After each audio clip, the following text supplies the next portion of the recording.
కొలస్సీలకు రాసిన పత్రిక 3వ అధ్యాయము 1వ వచనం నుండి మనం చూసినట్లయితే, మీరు క్రీస్తుతో కూడా లేపబడిన వారైతే పైనున్న వాటిని వెదకుడి, అక్కడ క్రీస్తు దేవుని కుడి పార్శ్వమున కూర్చుండి ఉన్నాడు.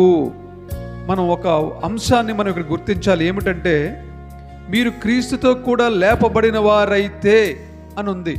అంటే దేవుడు లేచి ఉన్నాడు అన్న సంగతి మనందరికీ తెలుసు.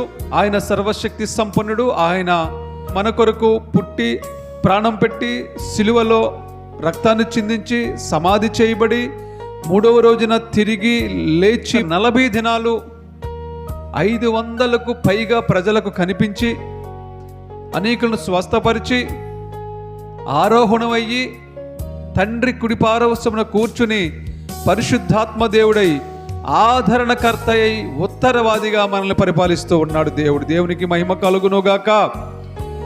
ఇప్పుడు ఆయన లేపబడ్డాడు కాబట్టి పునరుద్ధానమునందు ఆయన నమ్మిన ప్రతి బిడ్డ లేపబడతారు అనేటువంటి సత్యాన్ని మనం గమనించాలి. రైట్, ఆ విషయం ఒక్క నిమిషం మనము వదిలిపెట్టి లేపబడడం అనే దాని గురించి మనం ఆలోచన చేసినప్పుడు, ఒకవేళ మనం పడిపోయిన స్థితిలో ఉన్నామేమో, ఈ పడిపోయిన స్థితిలో ఉండి దేవుడు మనం లేవనెత్తుతాడు అన్నదానికి ఈ వాక్యం మనకు ఎంతగానో ఆధారపడుతుంది, ఎంతగానో మనల్ని బలపరుస్తుంది. ఒకవేళ మనం ఏ స్థితిలో పడిపోయి ఉన్నాం, ఈ సంవత్సర కాలంలో ఇది డిసెంబర్ 31వ తారీఖు ఆదివారం ఉదయకాలంలో మనం ఉన్నాం. ఈ సంవత్సరము, ఈ 2023వ సంవత్సరములో మనము ఈ సంవత్సరాంతంలో ఎక్కడ పడిపోయామో మనం ఒక్కసారి చూసుకుంటే, దేవుని విషయంలో నువ్వు ఎక్కడ పడిపోయావో ఒక్కసారి చూసుకో, భక్తి విషయంలో నువ్వు ఎక్కడ పడిపోయావో ఒక్కసారి చూసుకో, దేవుణ్ణి ఆరాధించే విషయంలో నువ్వు ఎక్కడ పడిపోయావో ఒక్కసారి చూసుకో, ఆత్మీయ జీవితంలో నువ్వు పడిపోయావా పెరిగావా ఒక్కసారి చూసుకో. నీ గ్రాఫ్ ఆత్మీయ జీవిత విషయంలో ఎంత ఉంది? ఇప్పుడు 2022వ సంవత్సరంలో ఒకవేళ నీ గ్రాఫ్ పైకి పెరిగి ఒక 10 పాయింట్స్ దగ్గర ఉందనుకోండి, ఈ 2023వ సంవత్సరంలో నీ ఆత్మీయ జీవితం యొక్క గ్రాఫ్ పడిపోయిందా పెరిగిందా? 10 నుండి 15కి పెరిగిందా? 10 నుండి 5కి తగ్గిందా? పడిపోయిందా? ఒక్కసారి నిన్ను నువ్వు పరిశీలన చేసుకో. ఎందుకంటే మనము 12 నెలలు దేవుడు ఆయన సజీవ రెక్కల చోటును భద్రపరిచి సురక్షితంగా క్షేమంగా ఈ రోజున ఆయన పాదాల దగ్గర మనం కూర్చోబెట్టాడు. ప్రాణము అందరిది ఒకటే. 100 కోట్లు సంపాదించిన వ్యక్తిదైనా అదే ప్రాణము, 1000 కోట్లు సంపాదించిన వ్యక్తిదైనా అదే ప్రాణము, 1,00,000 కోట్లు సంపాదించిన వ్యక్తిదైనా అదే ప్రాణము, 10 రూపాయలు సంపాదించే వ్యక్తిదైనా అదే ప్రాణము. ఓటు విలువ ఏమన్నా మారుతుందా చెప్పండి? మూలన కూర్చున్న ముసలమ్మ వేసిన ఆ ఓటు విలువ అదే, ఫ్లైట్లో తిరిగే అపర కోటీశ్వరుడు ఓటు వేసిన ఆ ఓటు విలువ అంతే. ఓటు విలువగా అందరికీ ఒకటే కదా.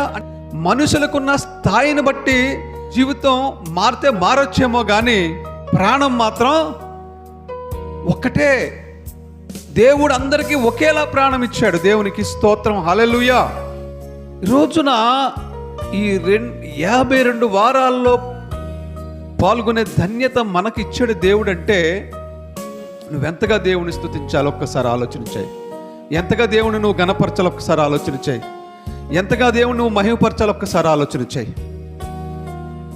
దేవుడు అంటున్నాడు, నువ్వు ఏ స్థితిలో పడిపోయావో ఆ స్థితిలో నేను లేవనెత్తుతాను. అంటే నువ్వు ముందు గమనించి నువ్వు తెలుసుకో, నువ్వు ఏ స్థితిలో పడిపోయావో ఒక్కసారి నువ్వు తెలుసుకుని చెప్తే దేవుడు నువ్వు లేవనెత్తుతాడు.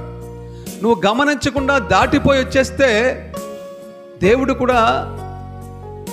కూడా ఏం చేస్తాడంటే 2-3 సార్లు చెప్తాడు, వినకపోతే వదిలేస్తాడు దేవుడు. పట్టించుకోడు. ఎందుకంటే నిన్ను పట్టించుకున్నప్పుడు నువ్వు ఆయన లెక్క చేయలేదు. నిన్ను పట్టించుకున్నప్పుడు నువ్వు ఆయన వినలేదు, ఆయన వైపు చూడలేదు, ఆయన నువ్వు గుర్తించలేదు. పడిపోయినప్పుడు లేవనెత్తడానికి, ఎందుకంటే నీతిమంతుడు 7 సార్లు పడిపోయినా తిరిగి లేస్తాడు. భక్తిహీనుడు పడిపోయిన చోటనే కూలిపోతాడు. కాబట్టి నిన్ను లేవనెత్తడానికి దేవుడు ఎన్నోసార్లు ప్రయత్నం చేసినప్పుడు నువ్వు వింటే నిన్ను తప్పక లేవనెత్తుతాడు. నువ్వు వినకపోతే పట్టించుకోకుండా వదిలేస్తాడు. చివరికి అది ఒక రోజున అది నీకు చాలా పెను ప్రమాదాన్ని తెచ్చిపెట్టే పరిస్థితులు ఏర్పడతాయి. అందుకు కాబట్టే ఒక్కసారి నువ్వు పరిశీలన చేసుకో, ఎక్కడ పడిపోయాను నేను, నా స్థితి ఏమిటి, ఇప్పుడున్న స్థితి ఏమిటి, పోయిన సంవత్సరానికి 2022 డిసెంబర్ 31 నుండి 2023 డిసెంబర్ 31కి నా స్థితి ఎలా ఉంది, నేను పెరిగేనా తగ్గేనా, దేవునిలో పెరిగేనా తగ్గేనా, ఆరోగ్యంలో పడిపోయానా ఆరోగ్యంలో పడిపోలేదా, లేకపోతే ఫైనాన్షియల్గా నా యొక్క స్థాయి పెరిగిందా తగ్గిందా. ప్రతి విషయంలో ఒకసారి చూసుకో, నువ్వు ప్రతి విషయంలో ఒకసారి చూసుకో. ఆత్మీయ జీవితంలో నీ స్థాయి ఎలాగుందో చూసుకో, ఆరోగ్య విషయంలో నీ స్థాయి ఎలాగుందో చూసుకో, ఫైనాన్షియల్గా నీ స్థాయి ఎలాగుందో చూసుకో, కుటుంబముగా నీ స్థాయి ఎలాగుందో చూసుకో. ఈ సంవత్సర కాలంలో నువ్వు ఏ పరిస్థితుల్లో నువ్వు దిగజారిపోయినా, ఏ పరిస్థితుల్లో పడిపోయినా కానీ దేవుడు లేవనెత్తగల సమర్థుడు, లేవనెత్తుతాడు. అయితే నువ్వు చేయవలసింది ఒక పని ఉంది, నువ్వు చేయవలసింది ఒక పని ఉంది. ఆయన నువ్వు జాగ్రత్తగా వెతకాలి. ఎందుకు ఒక మాట చెప్తాను నేను.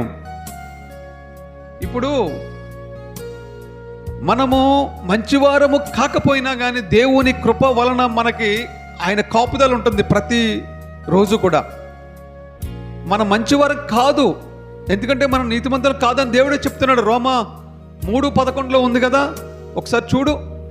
నీతిమంతుడు లేడు. ఒకసారి ఆగమ్మా. ఈ సృష్టిలో, ఈ ప్రపంచంలో దేవుడు చెప్తున్న మాట ఏంటంటే ఎవ్వరూ నీతిమంతులు కాదంట. ఒక్కడు కూడా నీతిమంతుడు లేడు. అయినా మరి ఎందుకు మనం సురక్షితంగా ఉంటున్నాం? కేవలం ఆయన కృప చొప్పున మాత్రమే మనం నీతిమంతులుగా ఆయన తీర్చి మనల్ని మనకి భద్రత ఇస్తున్నాడు. ఇప్పుడు ఇంకా కిందకి చదువు చెప్తాను. గ్రహించేవాడు ఎవడూ లేడు. నెంబర్ 1 పాయింట్, నీతిమంతుడు ఎవరూ లేరు. నెంబర్ 2, గ్రహించేవాడు ఎవరూ లేరు. అంటే దేవుడు అనేక పర్యాయములు, అనేక మారులు వాక్యము ద్వారా, దైవజనుల ద్వారా, అనేక మాధ్యమాల ద్వారా అనేక సార్లు నీకు దేవుని వాక్యం ద్వారా బయలుపరుస్తున్నప్పటికీ కూడా నీవు గ్రహించట్లేదు. అందుకే దేవుడు అంటున్నాడు గ్రహించేవాడు ఎవరూ లేడు.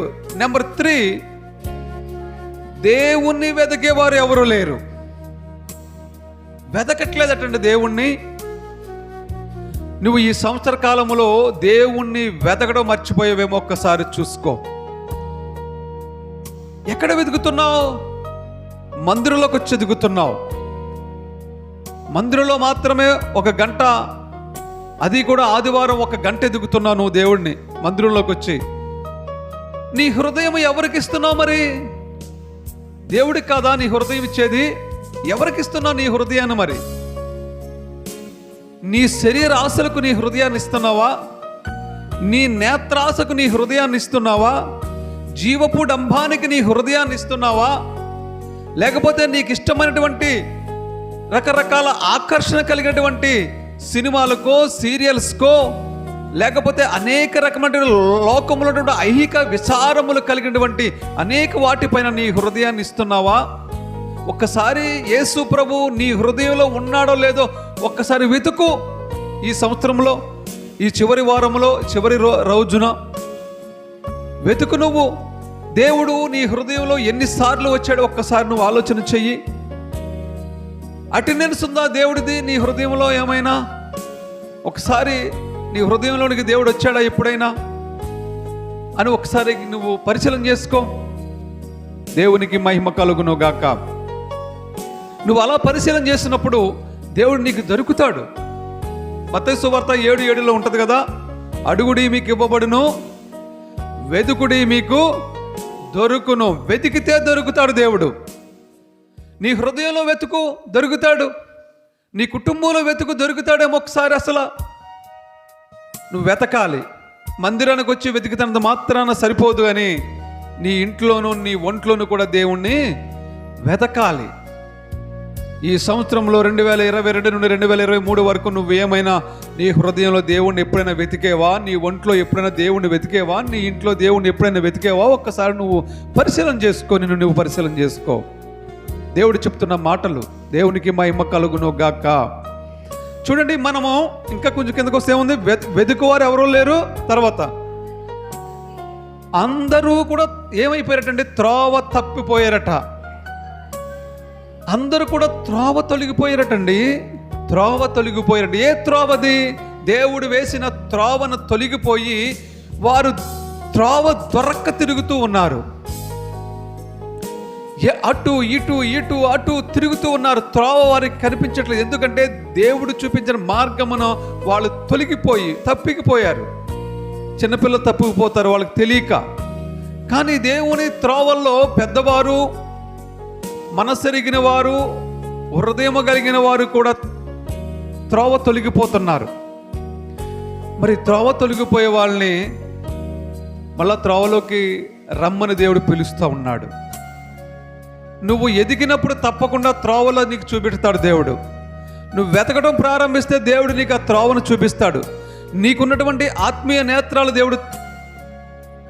దేవుడు బయలుపరుస్తాడు, తెరుస్తాడు. ఆత్మీయ నేత్రాలు దేవుడు తెరుస్తాడు.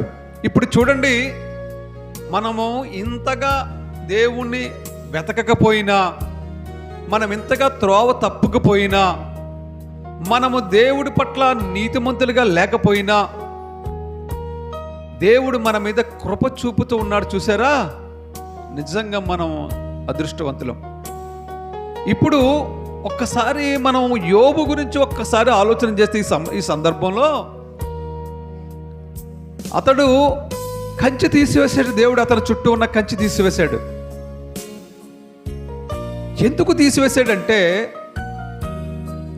ఇప్పుడు మనకి అతనికి తేడా ఏంటంటే, ఇప్పుడు మన చుట్టూ కంచె ఉంది కేవలం ఆయన కృపను బట్టి. ఎందుకంటే మనం తప్పులు చేస్తున్నా, మనం పాపాలు చేస్తున్నా, మనం దేవుని వెతకకపోయినా, దేవుణ్ణి మనం గ్రహించకపోయినా ఆయన మహాకృప చొప్పున మన చుట్టూ కంచె వేస్తున్నాడు. అయితే యోబు చుట్టూ కూడా కంచె వేశాడు. ఆ కంచె తీసేశాడు దేవుడు.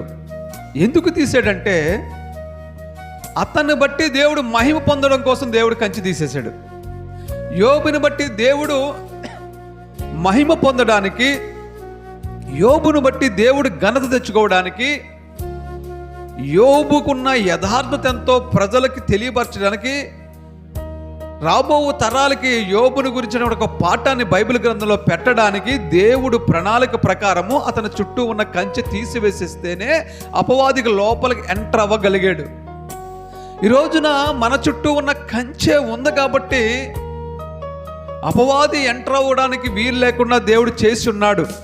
అయితే మనం గమనించవలసిన విషయం ఏమిటంటే, దేవునికున్న ప్రేమ ఎట్టిదంటే, దేవునికి ఉన్నటువంటి వాత్సల్యం ఎట్టిదంటే, మనం ఎంత ఏకముగా కూడి అందరూ పలికి మాలిన వారైరని ఇక్కడ వాక్యం రాయబడింది చూసారా?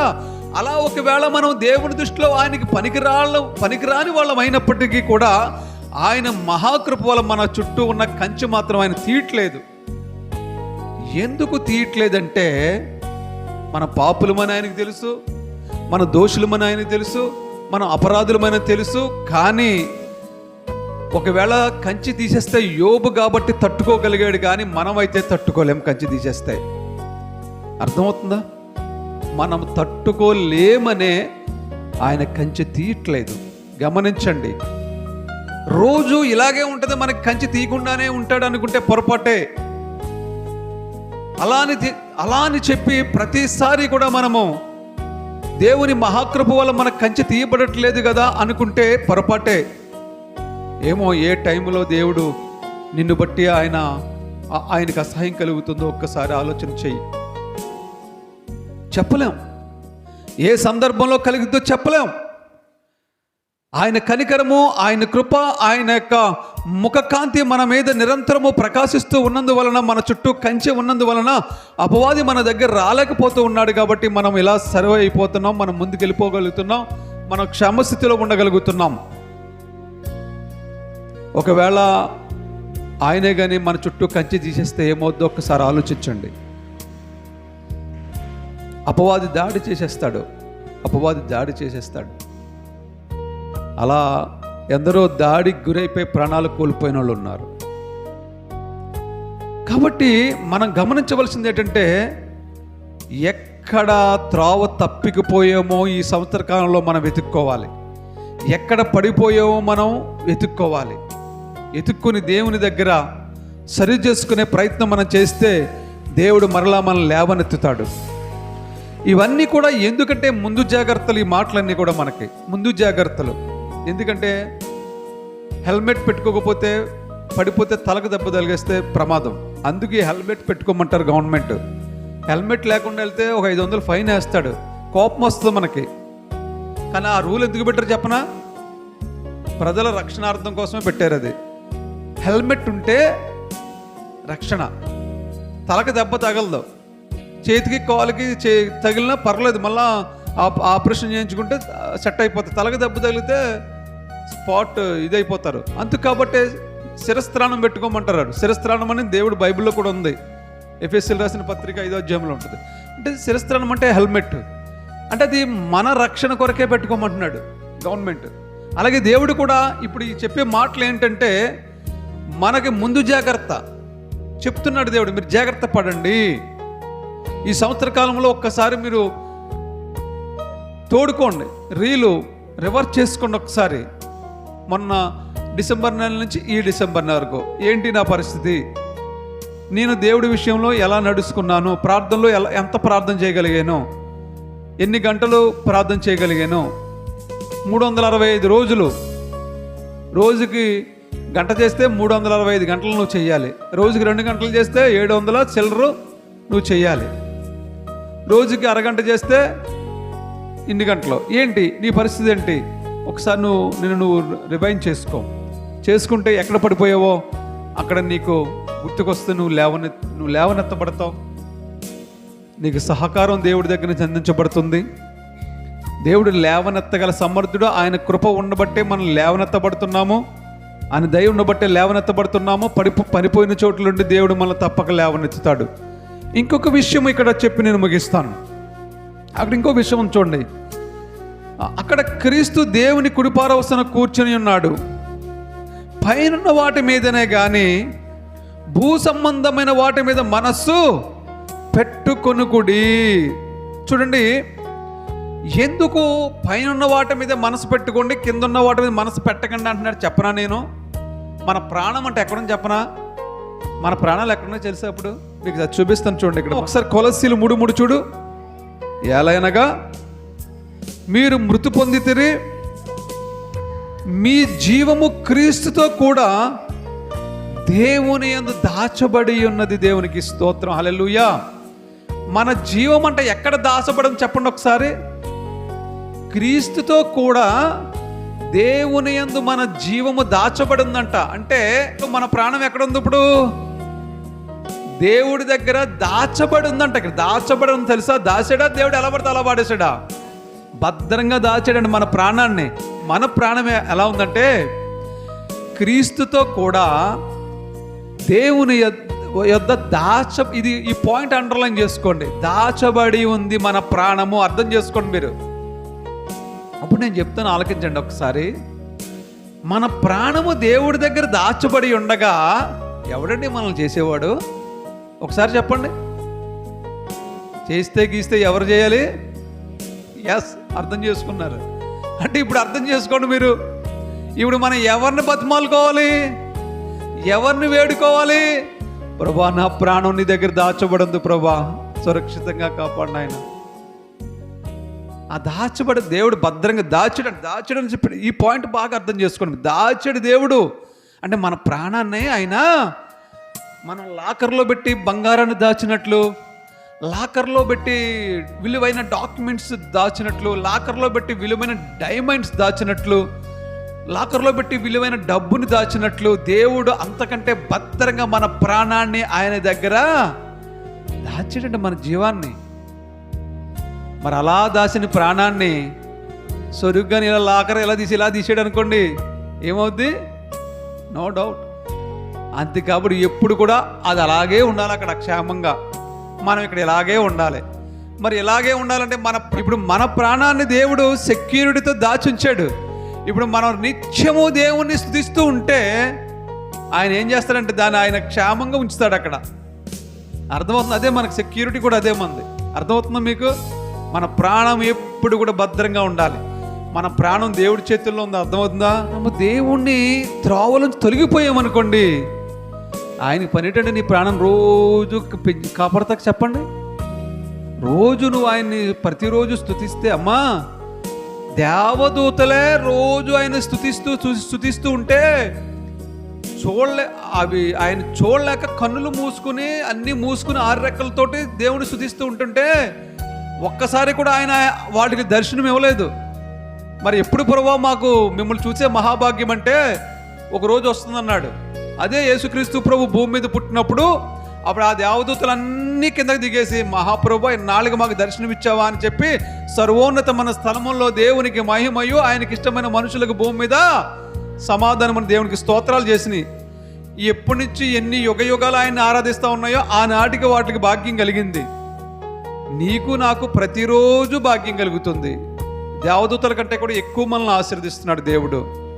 మరి అలాంటప్పుడు నిత్యము మరి ఆయన స్తుతించొద్దా మనము? మీరు ఇదే పాయింట్ గుర్తుంచుకోండి. మన శిలక ఆయన దగ్గర ఉందని గుర్తెట్టుకోండి అంతే. నేను చెప్తున్న మాట కాదు, స్పష్టంగా రాయబడి ఉంది. యేసు ప్రభు వాక్యం రాయబడి ఉంది.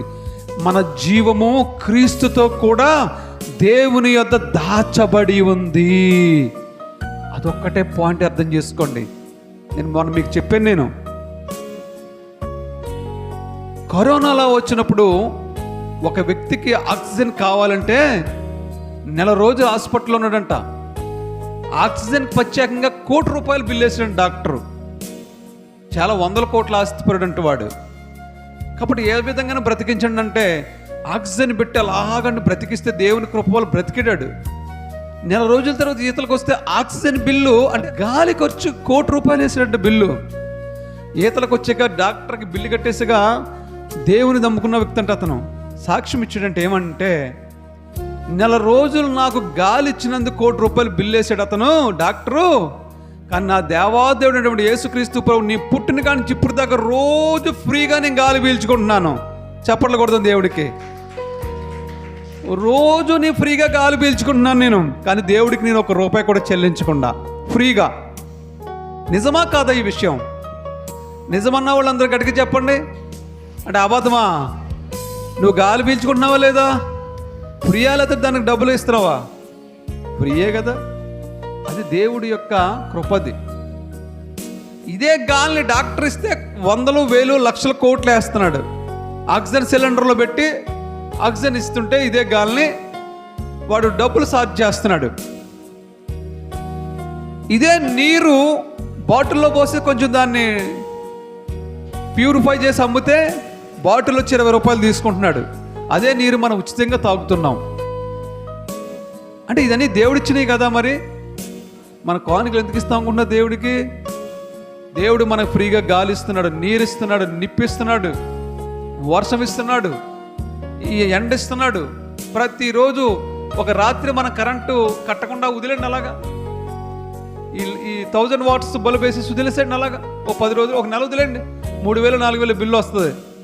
మరి సూర్యుని ప్రతిరోజు ఉదయం నుంచి సాయంత్రం వరకు దేవుడు అంత వెలిగిస్తున్నాడు కదా.